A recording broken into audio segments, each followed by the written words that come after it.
Hey, salut à toi l'ami, j'espère te trouver avec la super forme aujourd'hui. Je voulais partager avec toi un truc, une mésaventure qui m'est arrivée hier, enfin hier au moment où je te fais cette vidéo, un truc vraiment ballot, tu vois.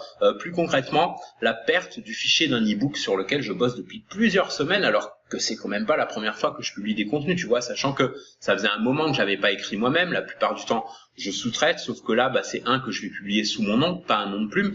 Et ce qui s'est passé, c'est que j'ai fait deux trucs qu'il faut absolument jamais faire. Au passage, d'ailleurs, ça peut peut-être t'éviter ce genre d'incident, que ce soit pour un e-book d'ailleurs ou n'importe quel fichier important de contenu sur lequel tu bosses depuis des semaines, voire des mois. Et ma première erreur, ça a été de sauvegarder en format .doc un fichier créé sous OpenOffice avant qu'il soit finalisé. Tu vois, j'aime bien utiliser OpenOffice parce qu'il y a des fonctions dedans qui sont plus simples que dans Word, qui sont plus rapides, et de le sauver en .doc sous OpenOffice avant qu'on ait finalisé l'entité, enfin l'intégralité, pardon, j'allais dire l'intégralité de son fichier, c'est un truc à jamais faire parce que quand on utilise OpenOffice, même si on veut un format .doc, au final, faut toujours faire ses sauvegardes régulières au format .odt et ne convertir en .doc que quand tu as vraiment tout finalisé. Autre erreur bébête, et qui peut arriver avec n'importe quel format de fichier d'ailleurs, c'est que comme j'aime bien rédiger mes contenus plutôt en extérieur, par exemple à la terrasse d'un café au bord du Mekong à Phnom Penh, c'est plus inspirant pour moi que de rester enfermé chez soi,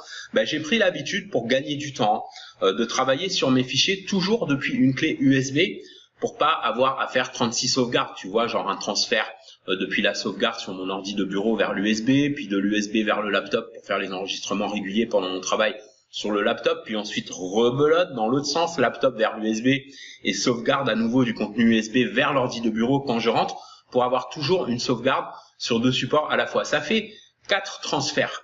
Ça me saoulait tellement de faire ça à chaque fois, surtout quand je travaille sur plusieurs fichiers en extérieur, avec le risque aussi de m'en mêler les pinceaux en cas d'oubli. Où est-ce que j'ai sauvé la dernière fois? Faut que je vérifie la date de la dernière modif sur les trois, ordi bureau, clé USB et laptop, sachant que les différents fichiers sont pas toujours dans le même dossier et tout. Bref, et pour des fichiers de ce genre, j'utilise pas trop, tu vois, les outils genre Dropbox, Google Drive, etc., dont je me sers surtout pour si j'ai besoin de partager un lien ou si je travaille en collaboratif sur un fichier. Mais autrement, j'aime bien garder la main sur mes fichiers en local, donc du coup, je sauvegarde systématiquement soit sur clé USB, disque dur externe ou ordi ou laptop. Pour gagner du temps, j'avais pris l'habitude de bosser directement sur l'USB pour avoir mes fichiers toujours en mode portatif et ne faire qu'une sauvegarde de temps en temps vers mon laptop ou ordi de bureau. Truc à jamais faire parce que non seulement une clé USB ça peut s'égarer ou se perdre facilement, bon heureusement c'est pas ce qui est arrivé, mais en plus un fichier ça peut facilement se retrouver corrompu, défectueux quand ça reste trop longtemps sur un périphérique externe genre clé USB ou disque dur externe. Et c'est ce qui m'est arrivé avec le fichier de mon e-book qui est devenu totalement inutilisable. C'était la panique parce que ces derniers jours j'ai travaillé plus dessus que lors des semaines précédentes. Or la dernière sauvegarde que j'avais hors USB, elle datait de plus de 3 semaines. Et quand j'essayais d'ouvrir avec OpenOffice, ça s'ouvrait plus. En essayant depuis Word, j'avais le type d'erreur là que tu vois sur l'écran. Et ce que j'ai fait ensuite, c'est de lancer une réparation de disque sur l'USB depuis Windows. Et tout ce que ça a fait, c'est de réduire la taille du fichier. J'ai fait une copie du fichier en format .odt pour voir s'il s'ouvrirait mieux dans OpenOffice. Et là, boum, regarde le résultat. Voilà à quoi ressemblait mon fichier. Imagine ma tête en voyant ça. Je suis allé regarder dans Google, les forums et tout, j'ai essayé plein de manips de récupération, ça marchait pas pour moi, puis j'ai eu une idée, c'est de faire appel à un gars sur Fiverr, sur fiverr.com, qui te récupère les fichiers défectueux, même dans les cas les plus désespérés. Je l'ai contacté en lui expliquant le truc, il m'a demandé de lui envoyer le fichier pour vérifier s'il pouvait faire quelque chose ou pas, et comme les ennuis ça se déplace toujours en troupeau, je pouvais même pas lui envoyer le fichier en pièces jointes parce que ça faisait une erreur à chaque fois que j'essayais de le charger, que ce soit via le site de Fiverr, sur Google Drive ou Dropbox. Donc ce que le gars m'a proposé, c'est une session avec TeamViewer, tu sais, c'est une appli pour partager le contrôle de ton ordi à distance et t'assister pour le dépannage. Il a checké mon fichier à distance et bref, je vais te passer toutes les étapes, mais il m'a fait toute une série de manips, dont les premières donnaient rien au départ, puis à force de persévérance, en essayant plusieurs trucs, il a fini par me récupérer mon fichier. J'étais super content et tellement soulagé que je lui ai donné un peu plus que le prix demandé. Tu vois, à la base c'était 5 $ pour une récupération de fichier qu'on m'envoie, mais comme là il a fallu intervenir à distance, c'était 10 $ et en fait je lui ai filé 20 $ parce que il m'a quand même sauvé des semaines de boulot. Et si jamais un truc similaire t'arrive d'ailleurs avec un fichier que tu penses perdu, irrécupérable, Je te recommande ce gars-là. Tu vois son profil ici, alors je te mets le lien dans la description. Et si tu veux être assisté aussi pour plein d'autres trucs qui peuvent te faire gagner un temps phénoménal pour ton business en ligne, pas seulement pour des incidents de ce genre, mais dans ton business en général, des trucs pour lesquels t'as pas toujours soit le temps, soit les compétences.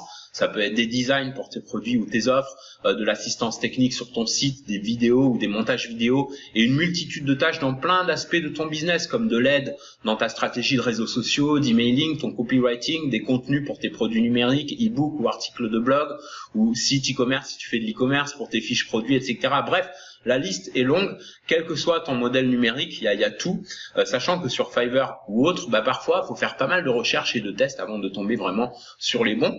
Alors, tu peux trouver directement les meilleurs, la crème de la crème, comme on dit, simplement en utilisant, comme nous, un Rolodex dans lequel tu vas trouver des prestataires top niveau pour te seconder dans plein de catégories à partir de 5 $ via notre Rolodex des marketeurs dont on vient juste, avec mon collègue, de publier la version 3 avec plus de 360 contacts dans tous les domaines qui touchent un business en ligne, alors tous des contacts qu'on a testés ou que des collègues à nous ont testés pour nous, pour que tu puisses faire sous-traiter jusque 80% ou plus de ton travail sans avoir à investir des fortunes et recevoir aussi en bonus en plus un training pendant lequel je vais partager avec toi nos meilleures techniques pour banquer des revenus de 5 à 6 chiffres chaque mois pour 2 à 3 heures maximum de travail par jour. Travail entre guillemets parce qu'on adore vraiment ce qu'on fait.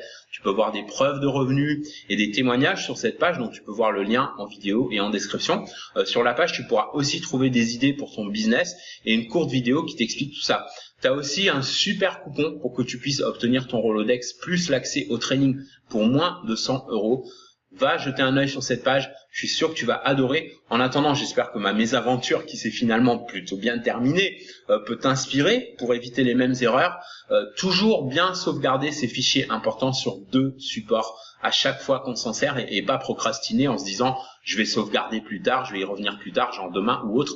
C'est un truc que je sais depuis longtemps et pourtant tu vois, même avec l'expérience, on peut toujours faire ce genre d'erreur. Il suffit d'une fois et ça peut être fatal. Donc surtout, protège bien ton travail et pour optimiser ton business, tout en profitant mieux de ton temps libre, tu as la possibilité d'accéder à une arme puissante dans ton arsenal marketing, c'est le Rolodex des marketeurs à succès. Fonce voir ça sur le lien que je te donne ici et on se retrouve de l'autre côté et dans une prochaine vidéo ou un podcast. En attendant, prends soin de toi et fais une différence dans ton business et dans ta vie aujourd'hui.